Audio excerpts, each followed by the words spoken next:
益州府10月9斗锦会。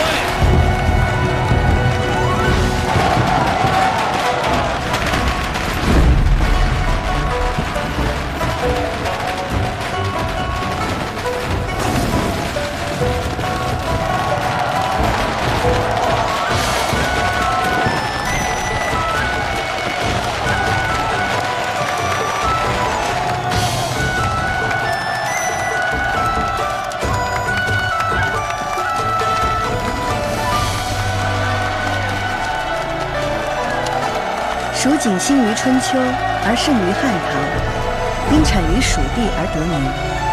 唐时，权贵豪绅皆好着蜀锦，军中更可以锦代饷。蜀锦一时价格飞涨，寸锦、寸金。我阿耶是益州城最惊艳才绝的锦王，因为他染出了蜀地最美的红。他钻研各种染料，研磨搭配。 每一步都要轻微。他说，将熟丝在浣花溪里换洗，才能染出鲜亮的颜色。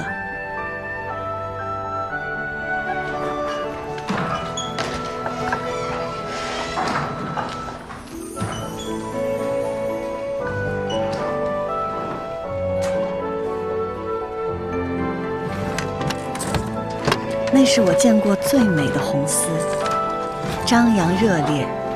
流光溢彩，阿耶叫它蜀红丝。只是蜀红太美，美得怀璧其罪。季归南，你好大胆子，竟敢以次充好，拿赝品充当贡锦！刘警官。 当日是你我一同合宴，每口箱子我都亲自验看过，绝无可能有假。如今交与督运官，仅在驿馆放了一夜，变成了赝品，这其中定有蹊跷。大胆！难道是督运官偷了你的贡锦不成？来人！是，给我拿下！慢！你的官职还没有拿人下狱的权利。我要面见4时，自证。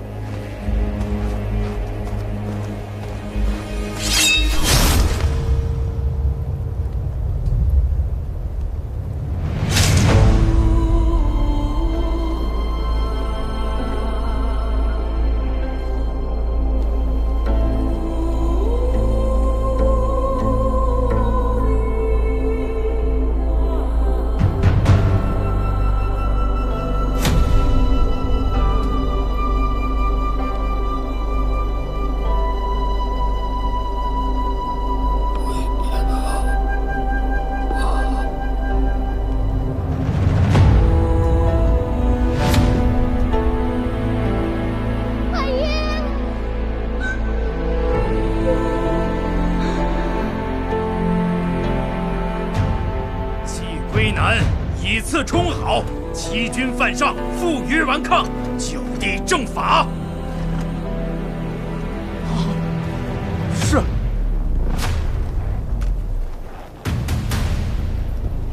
季归南，以次充好，欺君犯上，负隅顽抗，已被督运官就地正法。将季家所有的财物一律充公，给我搜！ 是。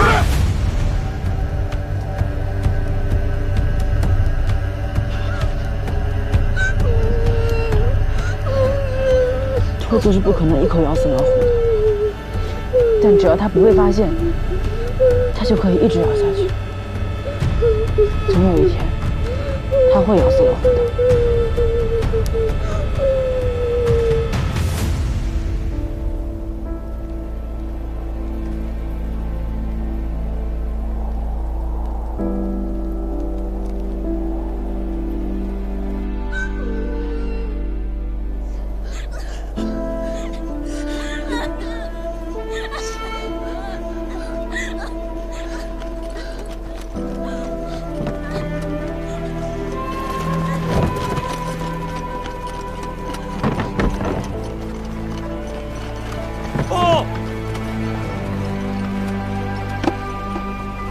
找到蜀红锦衣一件，应该是宫中赏赐。那是我的，沙叶留给我的。放开！快松手！爷爷，快松手！阿爷说过，钱没了可以再吃，人没了就什么都没有了。让你放开！莹莹。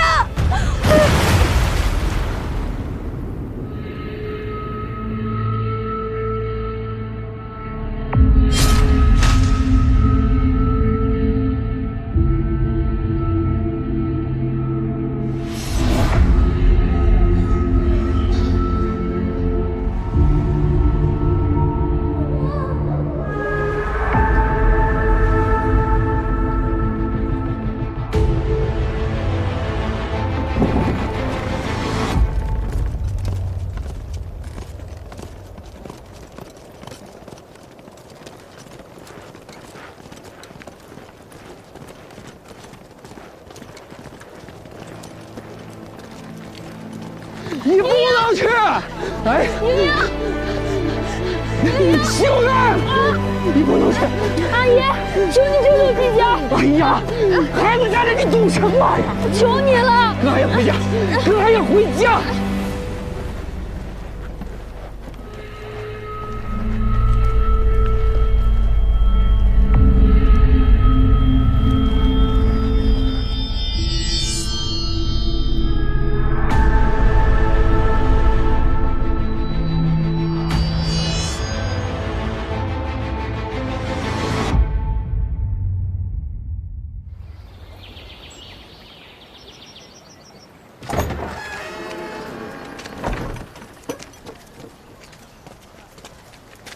这里虽然有些残破，但是我能找到最好的房子了。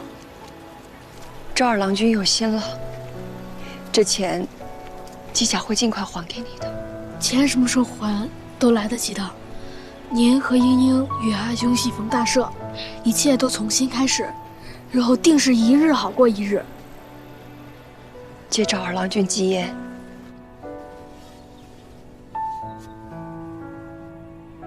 夫君，我们回家了。阿爷你就放心吧，我和阿兄会听俺娘的话的。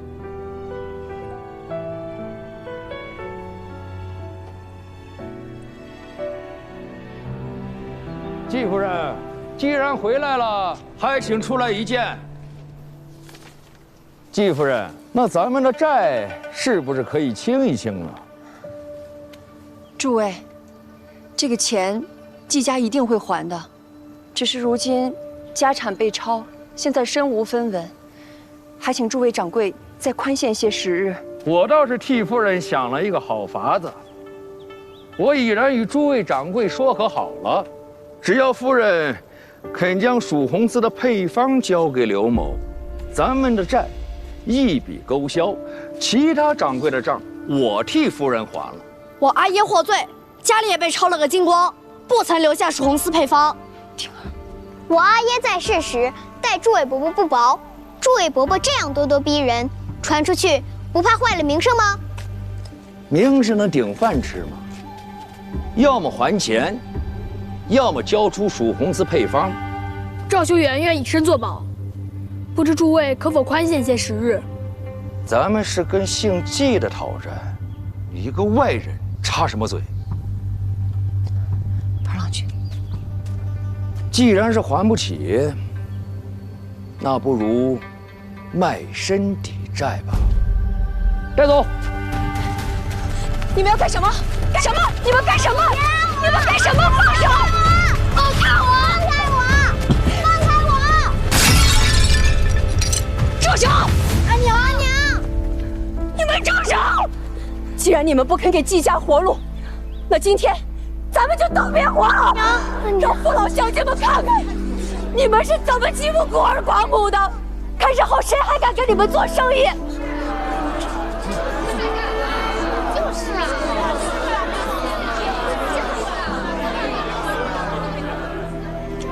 好，今天我就退一步。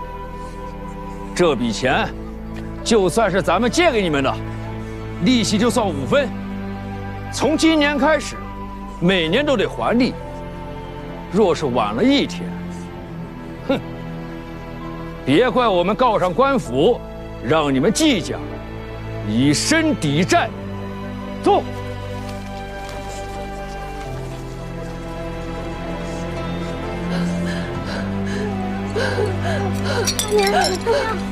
阿娘，你没事吧？阿娘，阿娘没事，阿娘没事，你们没受伤吧？没有，没有，阿娘，没有，那就好，没事就好，没事就好。阿娘，我扶你回屋歇息吧。好。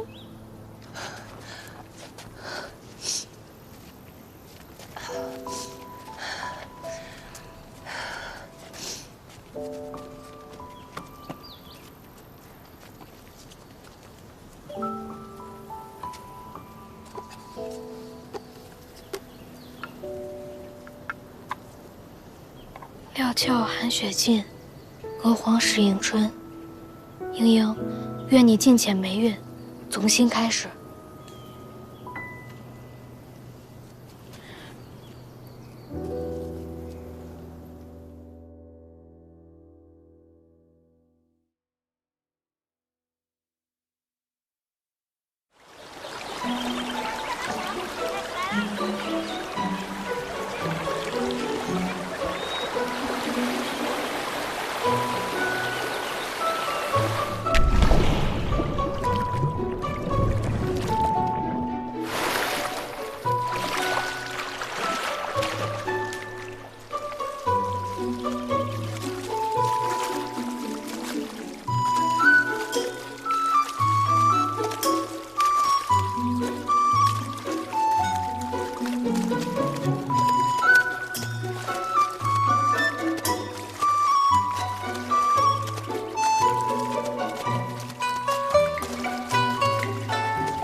家里来了，快跑！快，收摊！快！这花甲要洗次就不洗别人洗，太霸道了！这今天大两哭手不行。小娘，帮我把那个收了，快！我去拖住他们。拜托了，莺莺，太感谢了。快点！哟，花郎君，您怎么来了？这艳阳高照的，你要是晒黑了，可就不俊逸喽。我来看看有没有哪个不长眼的到我花家的地界偷着洗丝。哎呦，你这么热呀？你说说你折腾来这儿干什么？大热天的！大热天的干什么你？啊！哎呦！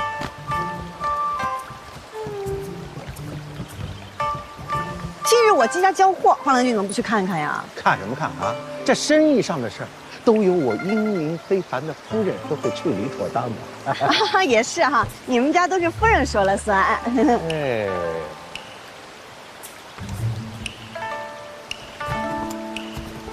金宇存心给我作对是不是？怎么了？我去不是给您打伞吗？自然是您到哪边我就到哪边呀。我在哪边，你就在哪边是吧？拿来吧，让开。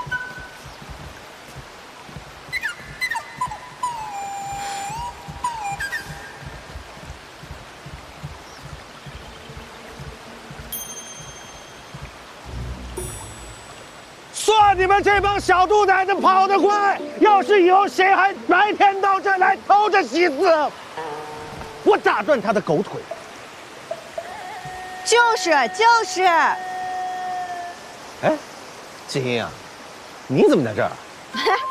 路过，有事先走了，您让一下啊。好。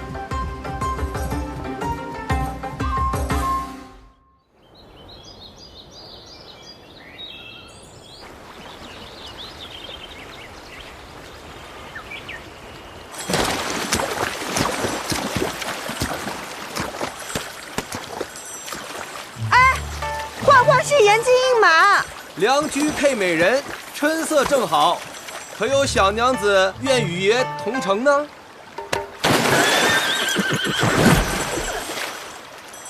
小子，爷这个姐姐呢，差点摔着爷。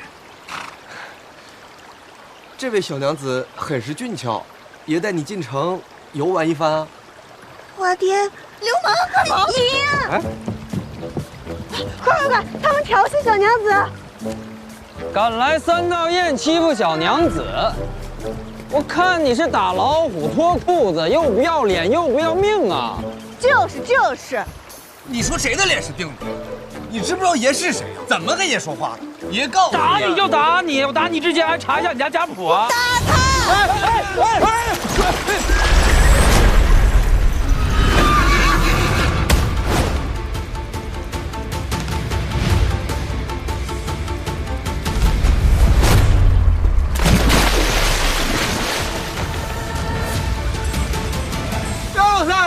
爷好心带你看漂亮娘子，你踹爷干嘛？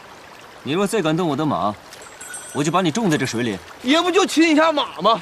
你，对了，他们还打你的马呢。那个，粉衣服那个小娘子，她是头。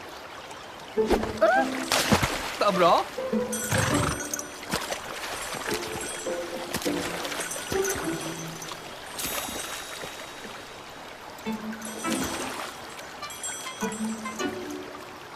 是你的。多谢郎君为我实话。我若没来得及时，他霍便就死在这儿了。对，是他调戏小娘子在前，我若没及时拦住，他霍便入牢狱了。这么说，他确实该打。不是杨老三，你怎么胳膊肘往外拐呀？可是，你们却打了我的马。对呀，对不住啊。 我们打的时候，他也没说是你的马呀。你说这马竟不会说人话，他但凡说一句是你的马，我们也不会打他。就是。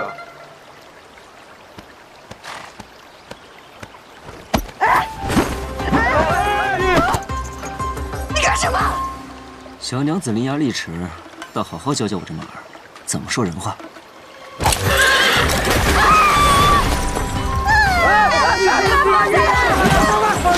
放下来了！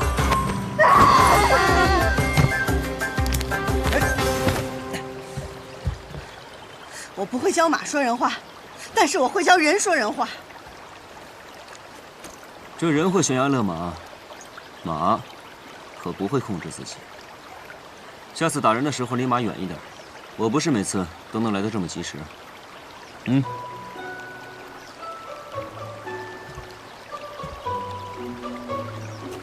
下次，那要看马上的人做不做人事了。就是。呀，我的！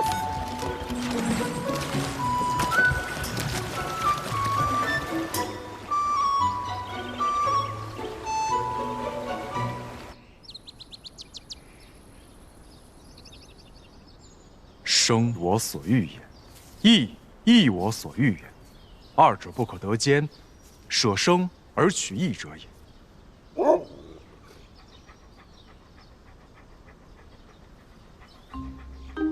咱家今日只有这个了，你且将就两日吧。君子食无求饱，国魁，你虽然是狗，但是做狗也要有做狗的规矩，要做狗中君子，不能太重口腹之欲的。再挑食，我打断你狗腿！吃。平英，今天脾气怎么这么大呀？你又跟谁吵架了？没，就打了一架。啊？和谁呀？我不知道。我看那衣裳还挺富贵的，但是他不知道我是谁。阿兄，咱们说好了，老规矩，不找上门就是无事发生，找上门就带阿娘出去走走。郎君，那花场回来了。阿兄，我怕我去会会。哎，我先去拖着他，给我。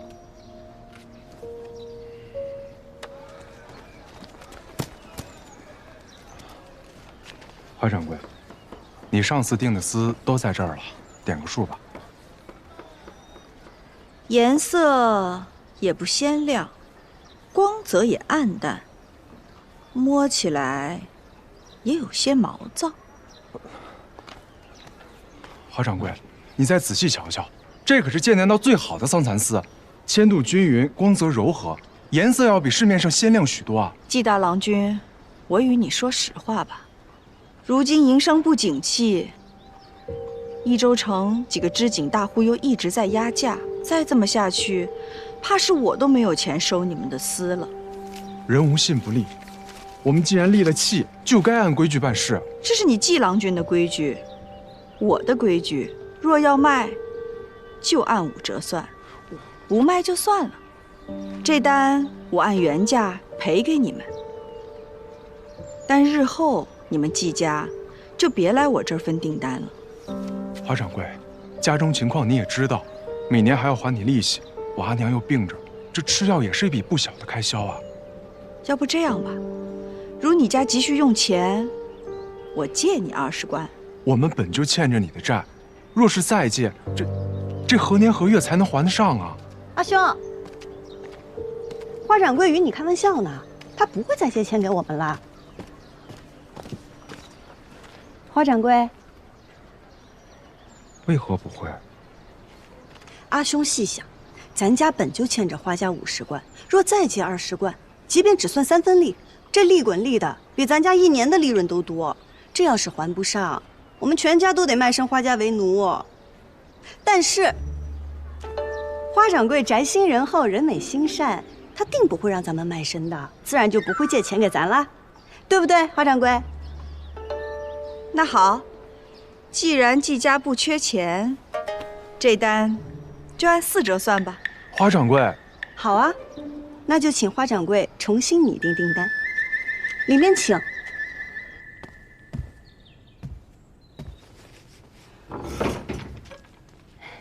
花掌柜，笔和纸已经准备好了，您写吧。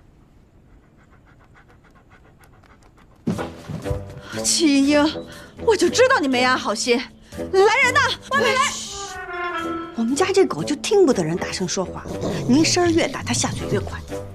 我警告你啊，你这属于蓄意伤人，是要坐牢的。我警告你啊，你这是属于蓄意伤人，是要坐牢的。他说牢里的饭比家里的好吃，你个狗东西，他愿意去牢里。你要怎么样才能让他出去？您知道啊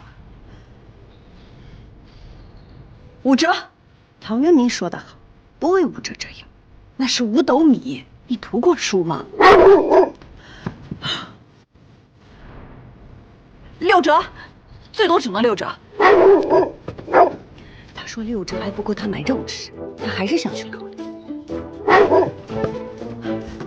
那7折，最多只能7折了。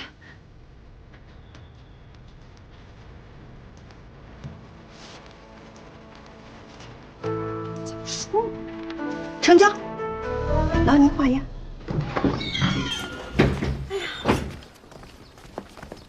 承蒙惠顾，锅盔送客。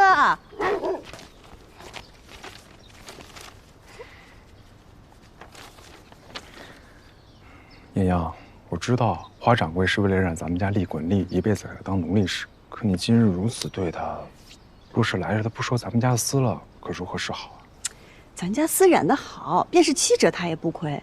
他生气归生气，但他是个商人，利益是第一位的。可阿爷说过，以德服人，生意才能长久。阿爷也说过，只与讲道理的人讲道理。阿兄，咱们不是说好了吗？死的归你管，活的归我管。好。哎，戚夫人，听闻您女儿今日在浣花溪畔与人打起来了。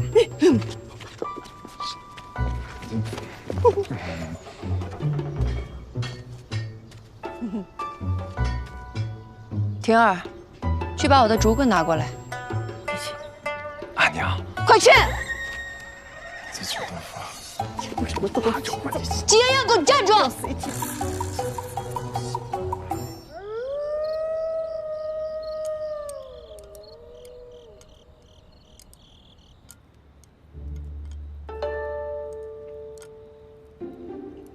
阿娘，他又不是哑巴，不需要你替他辩解。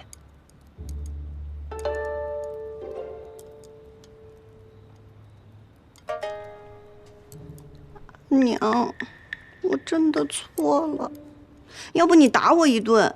郎中都说了，您的身子……跟你说过多少次了？行事无状，一味与人争强斗狠，只会坏了自己的名声。你说说你，哪有一点大家闺秀的样子？季莺莺，阿娘，我饿了，我肚子都叫了，我饿死了。我也知道错了，你就饶了我吧。行了，赶紧坐那儿吃吧。我就知道阿娘最疼我了。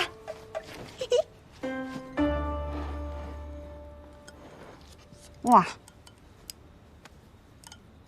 我在想哈，这个花掌柜从8年前便开始收集我们的欠条，直到今日成为我们唯一的债主。我觉得他竟是另有所图。你还没完没了了是不是？这些事儿就让你阿兄去操心就好了。如今你已经长大了，不能再跟以前一样。更何况你和赵家的二郎君还有婚约在。这些年赵二郎君对我们家不薄，你不能让人家为难。阿兄都还没成婚，我不急。长者赐，不可辞。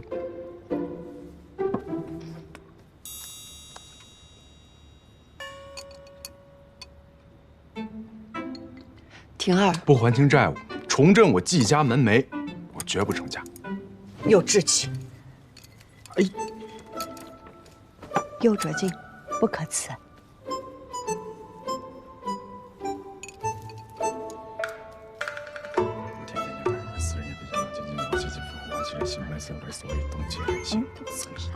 好了，金莹莹，你说说，今天你到底跟谁打架了？阿娘，其实我今天真的没有打架，其实是因为我们幻花染坊和韵霞染坊，还有别的好多家染坊吧，有一些那个，就是，哎呀，这个我也跟你说不清楚。哎呦，郭辉还没吃饭呢，我得给他送个饭吃。金莹莹，郭辉，你，抓了郭辉。这孩子，婷儿，你知不知道他跟谁打架了？我不知道啊。那明天赶紧去打听打听啊。然后好生去人家给人赔个不是。阿娘，莹莹虽不娴静，可也从不会主动惹事。我看这件事还是对错又有何相干？他不明白，难道你还不明白吗？明白。天理昭昭，我早就不奢求了，我只盼着你们兄妹俩能够一生平安顺遂。知道了，阿娘，别气了。吃饭吧，我明天就去。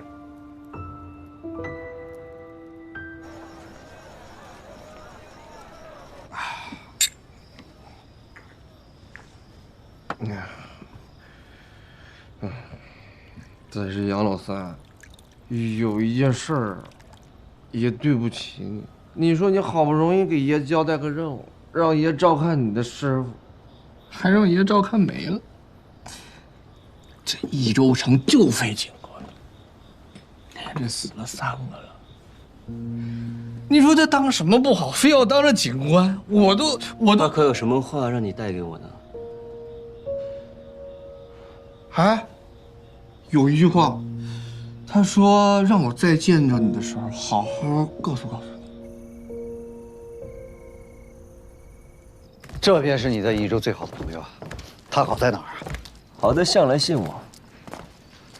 那沈警官对他可有留有什么话呀？我有必要向你汇报吗？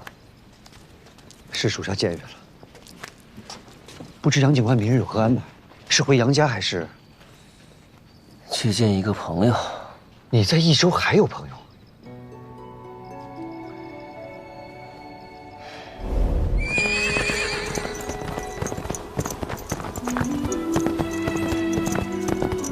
送信的人只是说官兵围住了你家，或许有什么误会。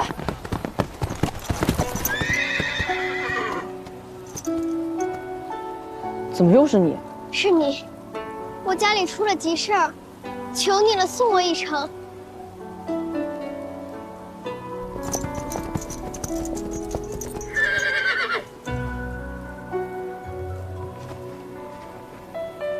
若是我家能逃过此劫，我定去交你这个朋友。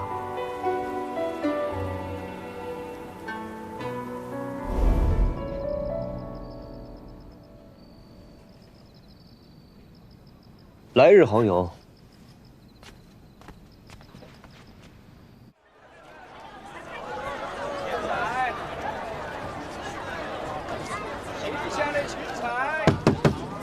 叫金一出来！金一出来！娘子，金一，我知道你在家。娘子，这可怎么办呀？开门！难怪昨日夫人差我去问你与谁打的架，谁也不晓得。原来不是三道堰的，是益州府的国舅。这怎么办呀？偏生夫人和郎君这会儿也不在，出去采买去了。桂叔别怕，我在家呢。不是，娘子，你找什么呢？找个趁手的家伙。开门，开门！爷都要死了呀！哎呀，这一大早这么热闹呀！哟，哎呀，原来是国舅爷大驾光临啊！哼，这都害怕了吧？我告诉你，你乖乖跪下给爷磕头认错，爷就大人不计小人过，放你一马。哎呀，感谢您，大人不计小人过，大人有大量。可是我这前看右看，左看下看的，也没看到您的伤口啊。你看我这腿、这头、这胳膊这全都折了。哎，娘子，我爷用力了吗？不知道啊。哎，桂叔，我出血了，破了，我破了！国舅爷，我家娘子可是诚心认错，你这样未免太过分了吧你？你少诬陷人，他分明是自己磕的。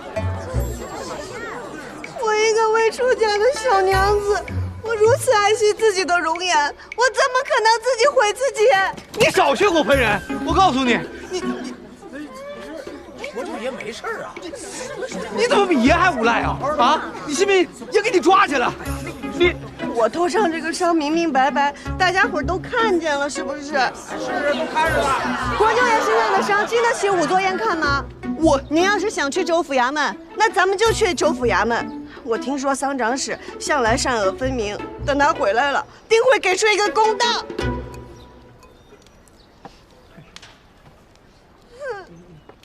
我看看啊，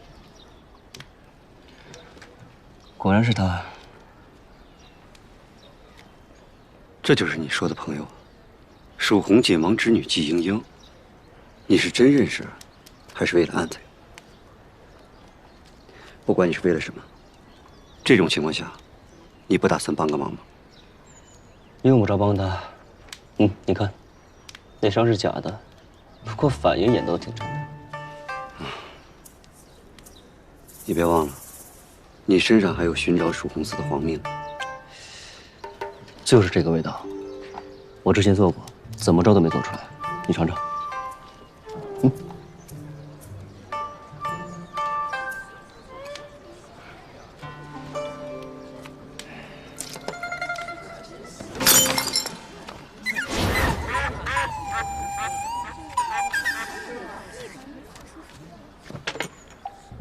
属下这是在给您制造契机。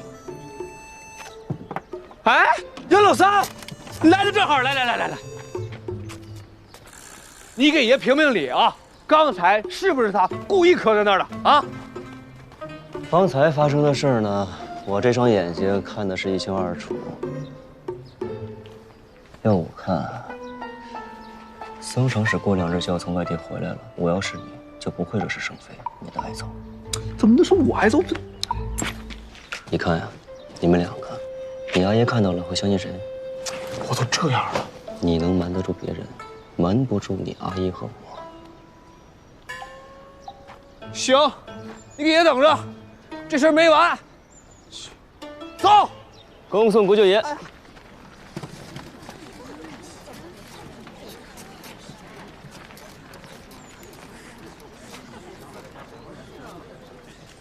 诸位，这人都走了，还嫌热闹没看够啊？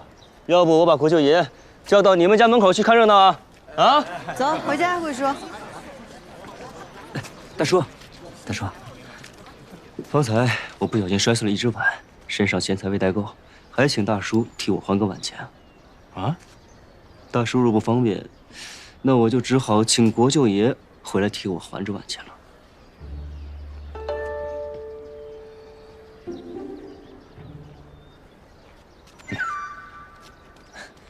多谢，多谢。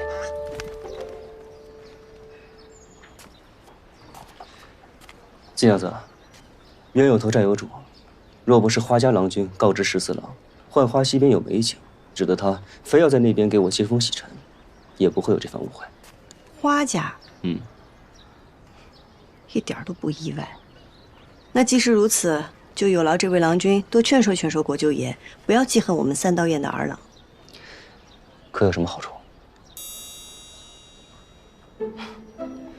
多做善事会有福报的。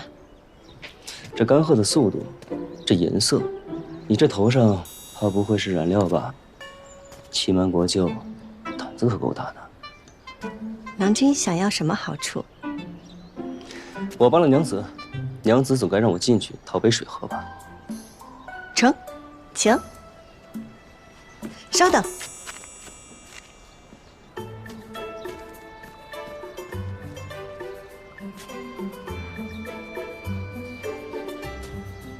郎君，水来了。就在这儿喝。季家规矩，进了门先饮水。好。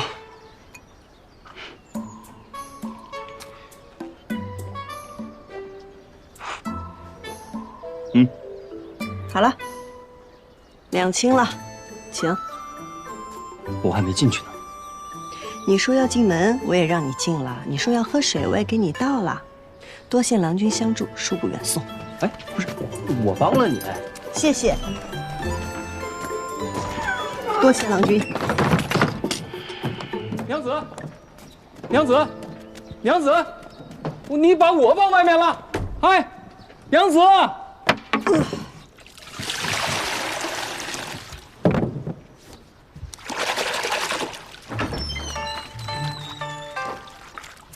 阿娘，你慢点。站住！阿娘，我没有打架，这次我真没打架。丽阳，你受伤了？啊，没有，假的，我一点伤都没受。假的？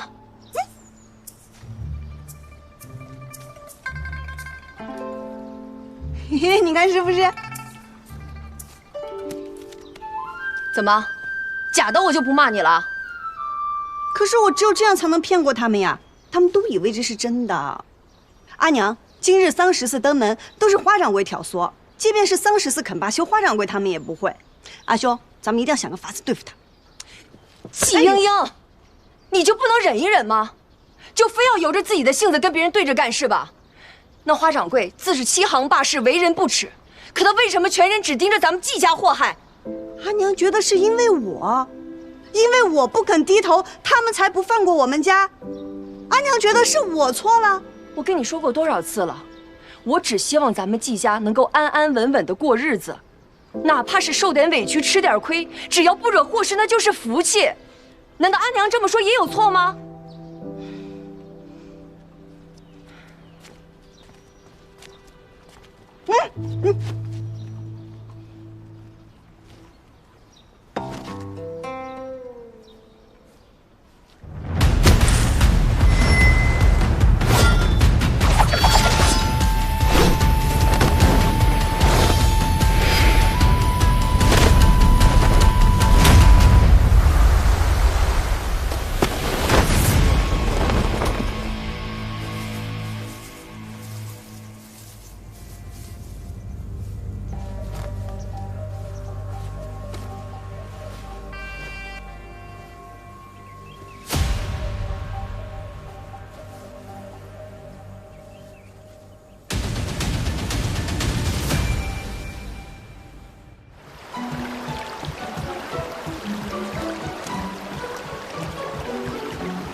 听好了，打今日起，浣花溪无论是白天还是晚上，都不允许他这个惹是生非的人来这儿洗丝。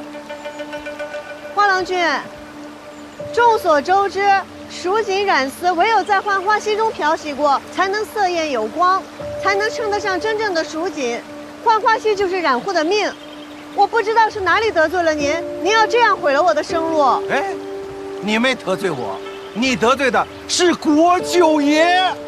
如果再允许他在这儿洗丝，国舅爷就会认为我们是一起的，保不齐哪天就来找我们的麻烦。敢问，谁能顶得住国舅爷的怒火啊？这浣花溪数百年来都是各家共用，他不姓花。哎，我没说他姓花，我是为了大家的营生，我们花家甘愿做这个恶人。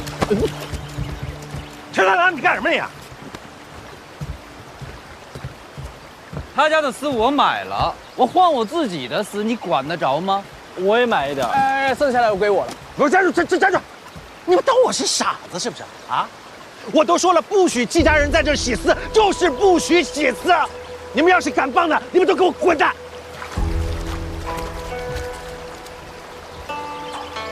我踹死你！好了。哎呦，不让你们洗丝，定是花想荣自作主张。花掌柜若是知道了，他肯定不会拦着你们的。他想孤立的只有我。哎呀，乌龟炖王八都憋着一肚子坏水呢。那女的也不是什么好东西，她就是想借着这个事儿压我们的价格。她要不压的话，我陈豆给你倒着写。三郎，去火的，吃点吧。我不吃。哎、大郎，你那盒子里都是药啊？对啊。你们别看我长得壮实啊。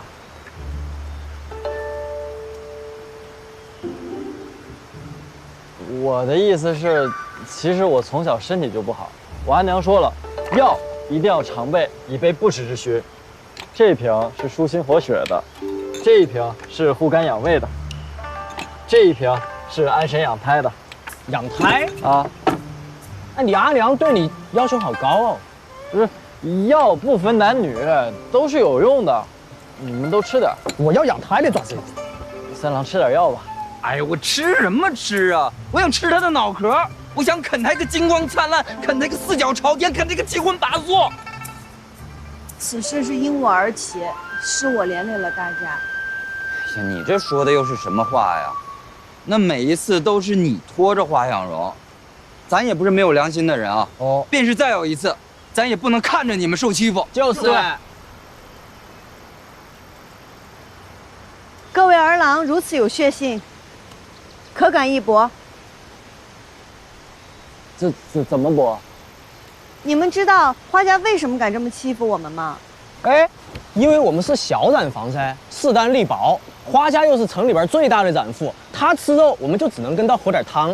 你说我们哪一个不需要靠花家牙缝里露出那一丁点订单过活哎？那花家为什么又要将订单分于我们呢？因为我们的工价便宜啊。比他自己在招工扩大染坊那要划算多了，而且他已经习惯压我们的价了。不仅如此，你们看啊，花家的靛青丝多半是朱小娘家染的，她在我家常订的是各种绿丝和蓝丝，而分于你陈家的订单多是石样锦和凝叶紫，你家是红蜘蛛，你家是松花与沧浪。我们各家染坊虽小，但是各有特色，许多颜色比花家染坊染的都好，只是。我们的丝都是经花家出手，外面的人只知道花家染坊，不知道我们这些小染户罢了。所以呢？所以，如果我们各家联合在一起，那就等于是一个大染坊呀。那我们就可以有接大订单的资金和人手。日后我们再把名声打出去，那我们就不愁接不着订单了。有了订单，我们就有了底气；有了底气，我们还怕没地方洗丝吗？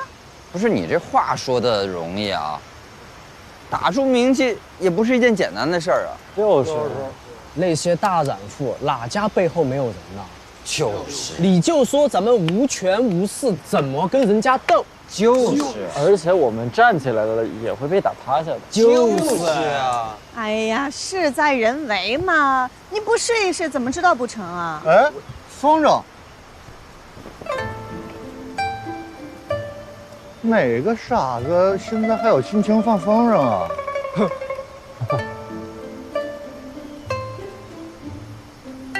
各位，这件事情呢，大家先想一想，想通了我们再从长计议。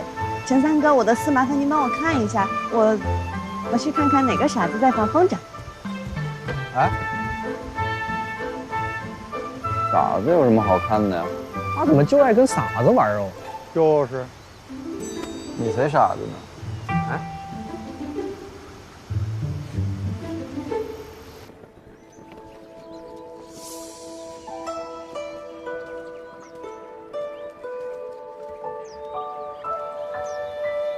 张二哥哥，你今日怎么有空出来啊？你的景治得如何啦？别以为给我点甜的便能糊弄过去。你跟14郎的事儿我都听说了，我还特意给你拿了药。这么看下来，你也没受伤啊。我就说嘛，那你跟别人冲突，一般受伤的都是别人才对。谁说我没受伤？伤在里头，你得凑近了瞧瞧。哪里啊？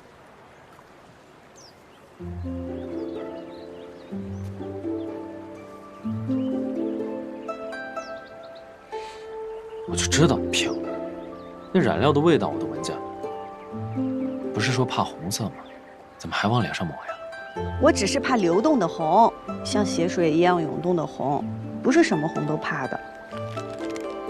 好了，说正事儿吧。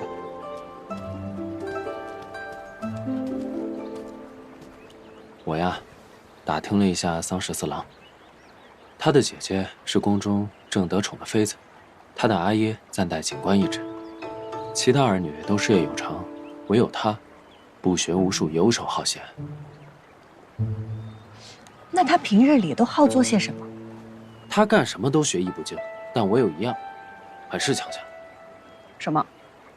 叶子牌。叶子牌？